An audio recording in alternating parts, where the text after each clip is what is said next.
जागा वाटपाच्या बाबतीमध्ये चर्चा सुरू आहे.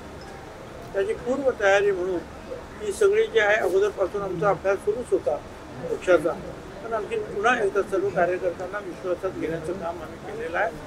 आणि आता या जागा वाटपाच्या बाबतीमध्ये फायनल अंतिम निर्णय झाल्यानंतर मग आणखीन जोरानं जे आहे कोण आमचे उमेदवार आहेत ते आपल्या डोळ्यासमोर बरेचसे आहेत, पण ते जाहीर होऊन ताबडतोब कामाला सुरुवात होईल.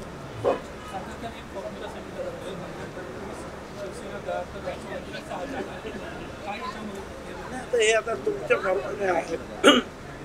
आता तुमच्या फॉर्म्युल्यावर मी काय बोलणार, तो काय आमचा फॉर्म्युला नाही. आम्ही एवढं सांगितलेलं आहे की शिंदे गटांना जेवढ्या जागा मिळतील तेवढ्या जागा अजित पवार साहेबांच्या आपल्या राष्ट्रवादीला सुद्धा मिळाल्या. आता शेवटी जे आहेत ती सगळी मंडळी जी आहेत बसून एकत्रित निर्णय घेतील. जो काय निर्णय होईल सगळ्यांना मान्य असेल. सर, तुम्हाला जी कमिटमेंट दिलेली होती भाजपने भाजपसोबत येण्याच्या पूर्वी वरिष्ठ नेत्यांसोबत, ती कमिटमेंट पाळली जाणार असा तुम्हाला विश्वास आहे? मला निश्चितपणे विश्वास आहे की आम्हाला दिलेल्या कमिटमेंट्स आहेत. शेवटी कमिटमेंट्सच्या पेक्षाही युतीमध्ये कोण उमेदवार तिथे मजबूतीनं लढू शकतो आणि निवडून येऊ शकतो हे महत्त्वाचं आहे. आणि नंतर मग त्याचा पक्ष कुठला असला पाहिजे, कुठला पक्ष आहे तो कुठल्या पक्षाचा निवडून येणं हा पहिला क्रायटेरिया माझ्या दृष्टीने महत्त्वाचा आहे. आणि त्या दृष्टीनं BJPकडे कुठले कॅन्डिडेट्स आहेत, शिंदे साहेबांकडे जे आहेत त्यांच्याकडे कुठले उमेदवार आहेत, आमच्याकडे कुठले उमेदवार आहेत, कोण ह्याच्यातला जो आहे उत्तम प्रकारे जो आहे निश्चितपणे निवडून येईल.